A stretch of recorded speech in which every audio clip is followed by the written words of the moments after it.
All right, future childcare professional, welcome. You are about to kick off an incredible adventure. And, like any great story, your first quest is a pretty big one. But we're not talking about dragons or anything. We're talking about finding the perfect nursery to launch your career. So, let's get into it. First things first, from the entire team here at LNG Learning, a huge congratulations. Getting accepted is a massive deal, and we really want you to know that we have got your back every single step of the way. This isn't just a job hunt, it's the start of your journey, and you've got a full support system from day one. So, you've totally nailed the interview process. Amazing work. Now, your first official quest can begin. Your mission is to find and secure a placement at a nursery. This is where things get really exciting. Every great adventure needs a map, right? So before you run off exploring, we're going to draw one. This is all about the practical stuff, the where and the how, so you can search smart, not just hard. Okay, so the first boundary on our map is simple, but it's super important. 45 minutes. That is the absolute maximum travel time we recommend. Why? Well, think about it. An hour and a half round trip, 5 days a week, that is a fast track to burnout. A commute you can actually live with is the foundation for your success and honestly your happiness in the role. So how do we actually draw this map? It's a pretty simple 3-step process. First, you're going to use Google Maps to find every single nursery in that 45-minute zone. But, and this is a big but, don't just trust the map. Step 2 is to actually check the public transport. Does that bus really show up on time? Finally, step 3, confirm their working hours. Make sure your schedule and their schedule can actually work together. Get these 3 things sorted and you've built a really solid foundation for your search. Okay, so now your map is full of possibilities. It's time to turn that map into a mission. We're moving beyond just the logistics now. It's not about finding any old nursery. It's about finding your nursery. This is where you really need to use your intuition. As you're looking through their websites and their social media, listen to your gut. Look at the photos. Does it feel bright and welcoming or kind of drab? Dive into the reviews, and I mean a really dig in.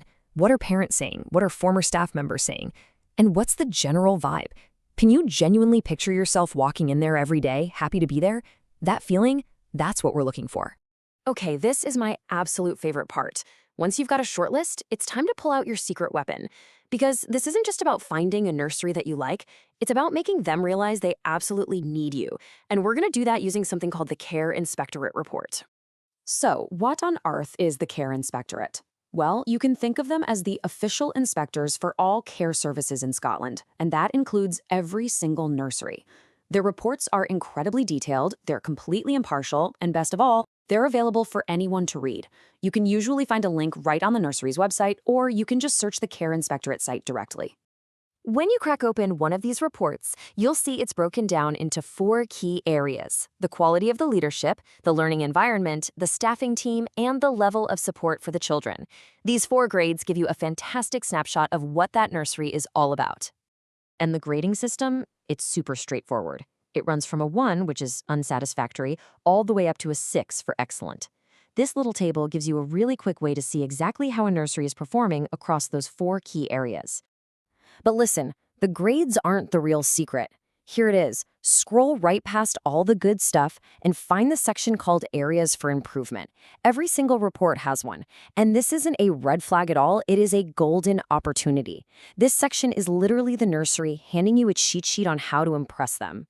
So you read those improvement points and then you ask yourself this exact question. What can I bring to the table that helps with this? Maybe the report mentions they need more outdoor activities, and hey, you love sports.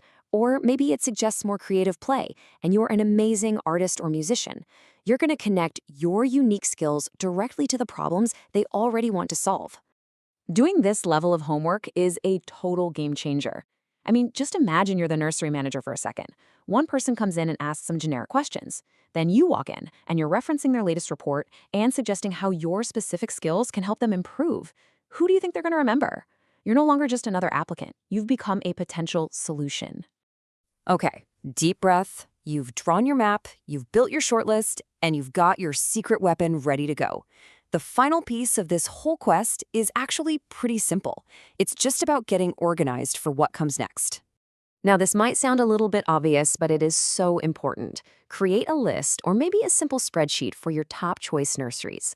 For each one, note down their details, the key points from their inspection report, and just one sentence on why you think you're a great fit. Trust me, this little bit of organization right now is going to be absolutely essential when you start making contact. And just like that, with your research done and your tracker organized, you are officially ready for the next level.